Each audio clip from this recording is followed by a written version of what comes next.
Um dos poucos fundos de shopping que não deixou de distribuir rendimento durante toda a pandemia, que com menos de 2 anos já é top 3 no número de cotistas e top 5 em PL dentro do segmento. Muito prazer, meus amigos, tudo bem com vocês? Meu nome é Bernardo Sanches, esse aqui é o Vai Pelos Fundos e a ideia desse canal é trazer conteúdo de forma aprofundada sobre fundos imobiliários, sempre de cunho educativo e informativo. No vídeo de hoje a gente vai falar do HSML11. Obviamente a gente vai passar por gestão, por relatório gerencial, vai abrir cada um dos ativos, tratar na minúcia e para finalizar o vídeo, uma projeção aí do segmento de shoppings, o que eu acho para esse segmento, o que eu penso para o futuro. Tenho certeza que tem muito conteúdo aqui, vale muito a pena você assistir até o final. Então bora pro vídeo.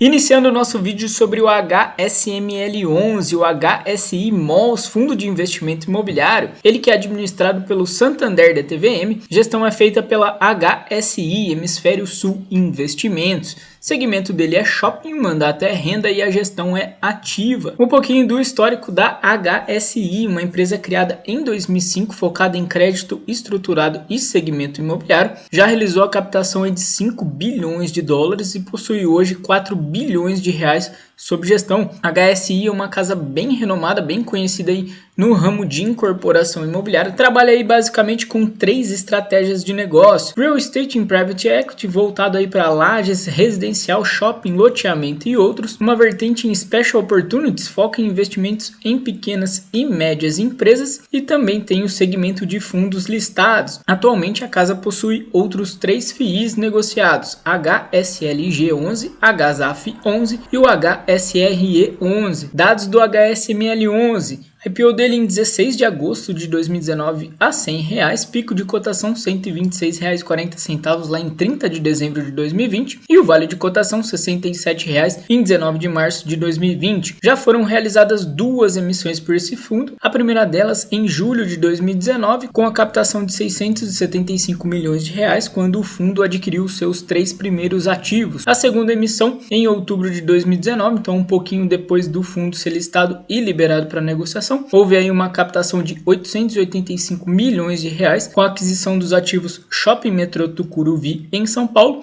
e o Shopping Via Verde em Rio Branco, no Acre. HSML11 no mercado, um patrimônio líquido de 1,5 bilhão de reais para um valor de mercado aí de 1,4 bilhão de reais, que dá um PVP de 0,94, ou seja, esse fundo, como a maior parte dos fundos de shopping centers, está sendo negociado com um deságio. Falando em liquidez, esse fundo tem aí 3,3 milhões de reais de volume financeiro diário. Mesmo com pouco tempo, ele já é 20º dentro do IFIX e tem uma participação de 1,7% no índice. Falando da base de cotistas, ele tem quase 120 mil CPFs, ele já é top 3 no número de cotistas, está atrás só do XP Malls e do VISC11, e em termos de patrimônio ele é top 5. Taxas e rendimentos. A taxa de administração, gestão e escrituração desse fundo computa aí um total de 1,3% do valor de mercado, mas até agosto de 2021 a taxa de gestão está isenta, ou seja, ele só está pagando escrituração e taxa de administração. Esse é um cuidado que você tem que fazer na análise do fundo. Isso pode trazer um impacto aí nos rendimentos. Taxa de performance dele é 20% do que exceder a distribuição de 6% ao ano, mais a atualização do IPCA. Datacom é aquele dia que você precisa ter a cota para ter o direito ao rendimento. É o último dia do mês e a data de pagamento até o 5º dia útil subsequente. Falando em rendimento, o último veio aí magrinho, 0,22, obviamente em razão aí do fechamento dos shoppings, né, no recrudescimento da pandemia. No acumulado de 12 meses, R$ 3,90, um dividend yield de 4,27% nos últimos 12 meses. É interessante a gente falar aqui que esse foi um dos poucos fundos que em todos os meses conseguiu pagar rendimento. 2 fundos que eu trouxe para comparação. Um deles é o VISC11, mais ou menos comparável em termos de patrimônio líquido. O VISC trouxe aí um dividend yield nos últimos 12 meses de R$ 3,54. E o outro fundo que eu trouxe é o MOL11.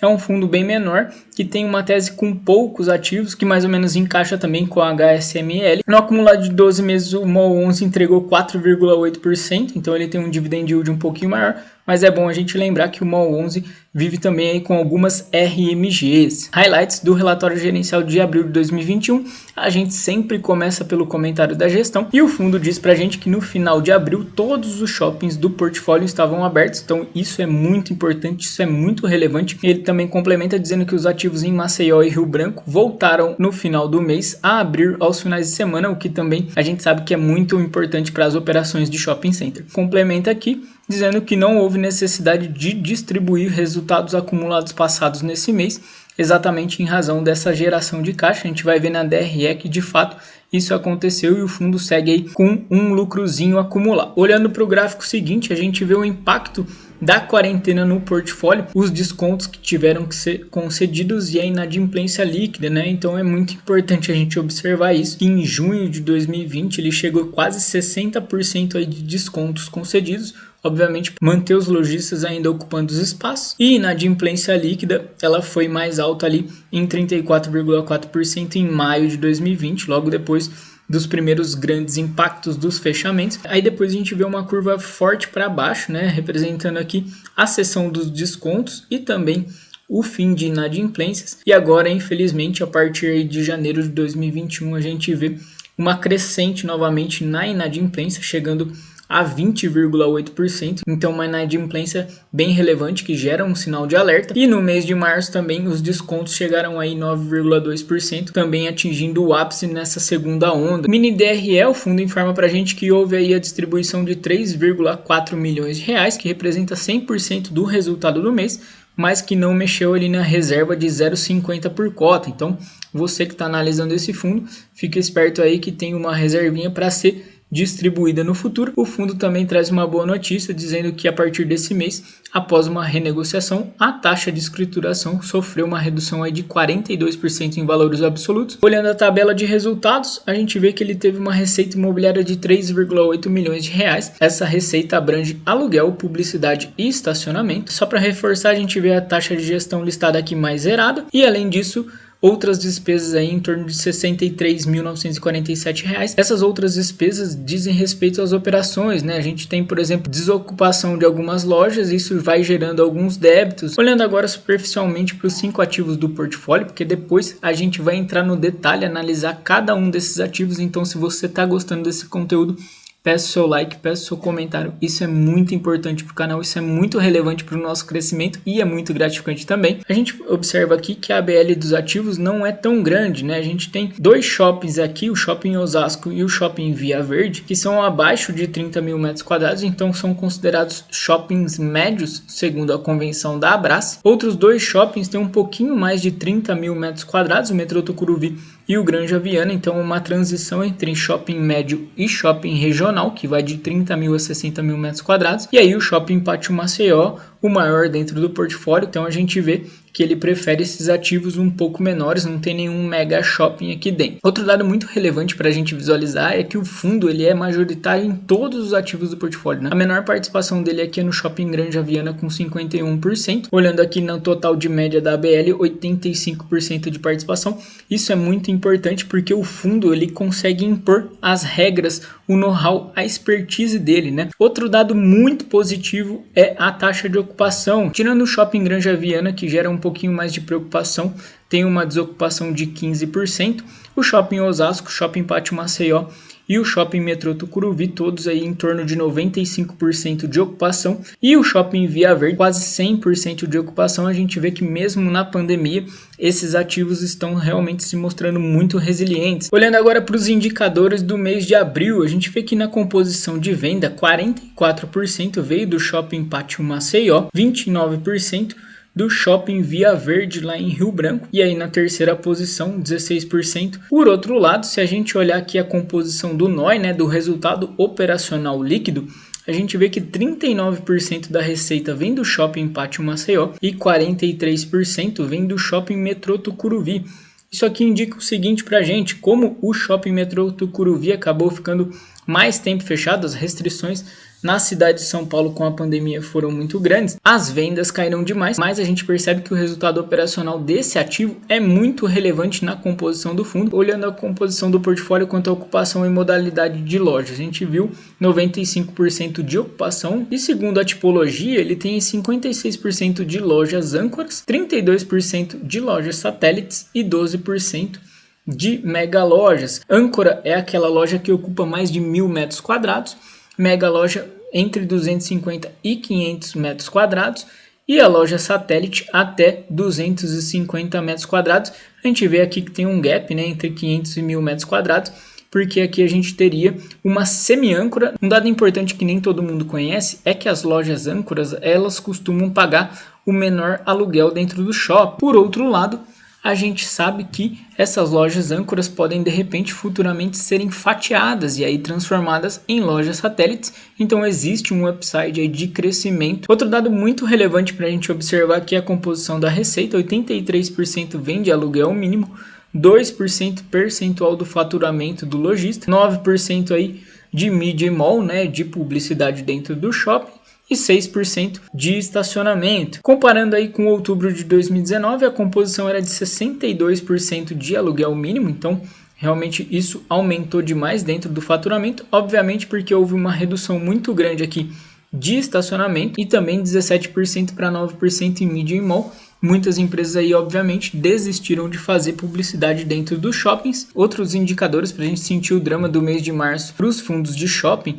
em vendas, comparando aí 2021 com 2020, o mês de março teve uma queda de 26,8%. Lembrando que março de 2020, boa parte do portfólio ficou aberto ali pelo menos até metade do mês. E comparando aí vendas no primeiro trimestre de 2020 com vendas no primeiro trimestre de 2021, uma queda de menos 29%. Indicador que é relevante, o fluxo de veículos teve uma queda aí de 16,3% no mês de março, considerando os 3 primeiros meses do ano, 29,7%. Obviamente, janeiro e fevereiro de 2020 ainda havia fluxo normal de veículos. Olhando a receita aí de mídia e mall, em mall foi uma queda de 37,2%, considerando o primeiro trimestre uma queda de 27,6%. E em mídia uma queda de 44%.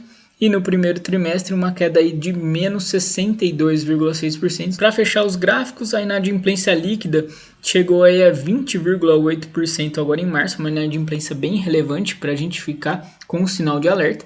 Comparando aí com o primeiro trimestre de 2020, houve um aumento aí de 18,7%.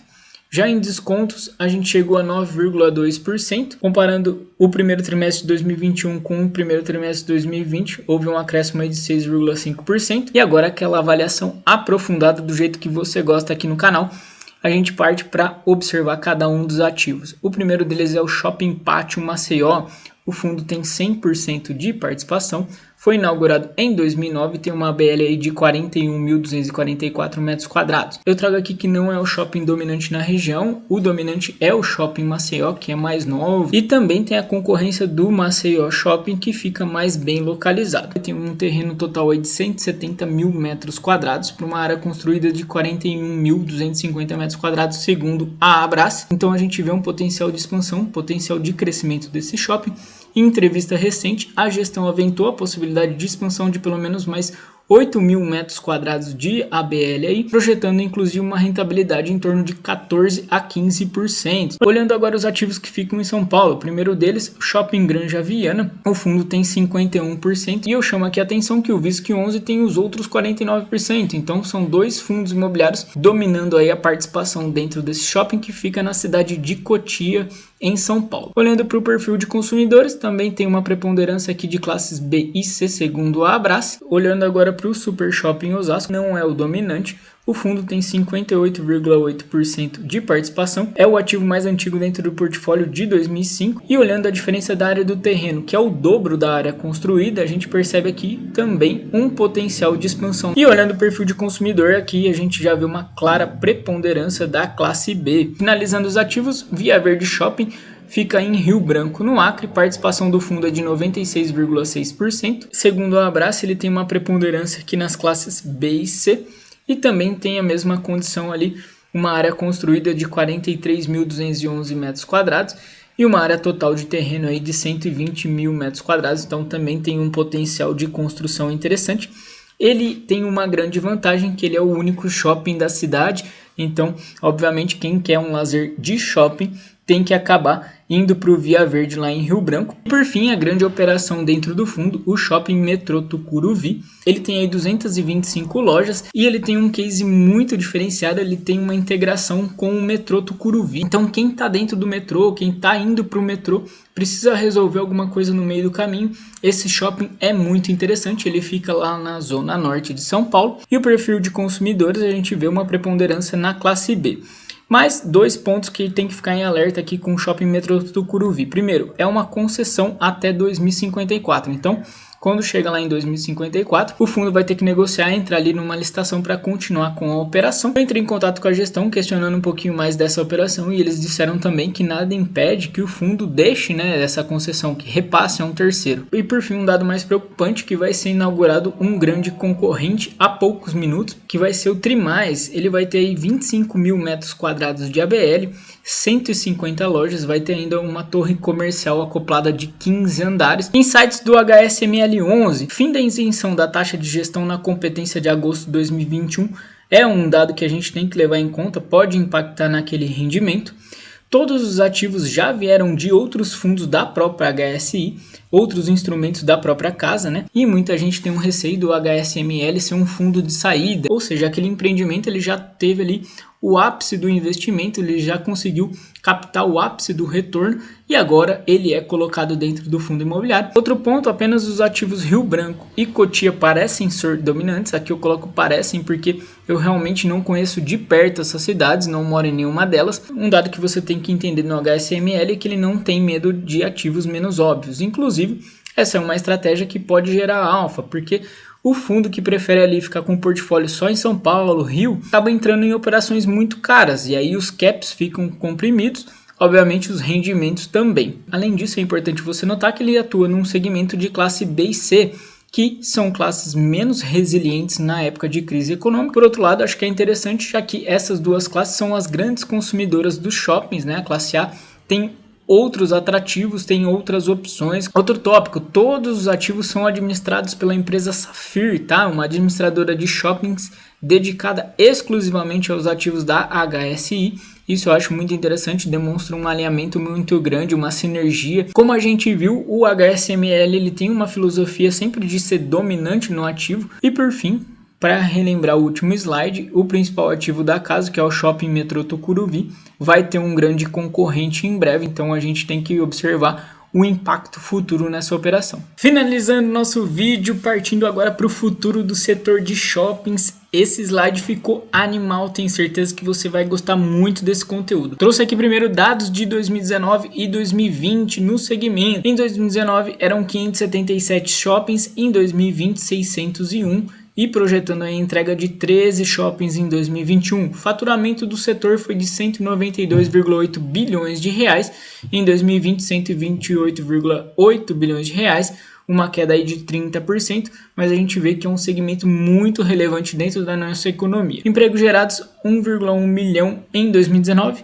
998 mil em 2020. Taxa de ocupação 95% em 2019, 90,7% em média em 2020. A gente viu aí que o portfólio do HSML 11 tem uma taxa média de ocupação de 95%, então acima do segmento como um todo em 2020, a gente vê resiliência nesse portfólio. Ticket médio nos feriados, nos principais feriados aí, Dia das Mães, Dia dos Namorados, R$ 180,50 em 2019, em 2020 R$ 187,80. Marketplace, em 2019 só 11% dos lojistas tinham, em 2020 eram 30%, tenho certeza absoluta que 2021 é muito mais que isso. E aí, os shoppings vão acabar? É aquela pergunta que muita gente se faz, muita gente gosta de aterrorizar um pouquinho com isso. Eu sinceramente acho que os shoppings ainda tem muita lenha para queimar. Eu adoro shopping, mas que consumo o shopping é um life center, ele tem boa localização, lazer, gastronomia, serviço, segurança, climatização, estacionamento, tem eventos. Muita gente compara os nossos shoppings com os shoppings dos Estados Unidos, mas lá eles têm uma vertente de shopping bem diferente, focada exclusivamente em consumo. Inclusive, os shoppings ficam fora dos grandes centros, então eles acabam sendo alvos bem fáceis de serem abatidos pelo e-commerce. Possível uso do shopping como last mile é uma possibilidade aventada, e eu acredito que mais que isso envolve a questão de multicanalidade, né? O omnichannel. O ativo físico, no caso o shopping, ele pode ser muito bem integrado ao online, seja para retirada ali de uma compra na loja, seja como uma super vitrine em que você vê ali alguns tipos de produtos e pode pedir para entregar na sua casa, seja também para o envio postal diretamente dessa loja, auxiliando até na logística do varejista. É importante a gente lembrar que não está muito nítido como vai ficar essa questão de receita, se esse consumo aí é do e-commerce, se é do lojista do shopping ou se vai ser uma receita repartida. Pessoal, o que eu tinha para falar do HSML11 era isso. Espero que vocês tenham gostado desse conteúdo. Por favor, deixem um like, deixem um comentário e até a próxima, se Deus quiser.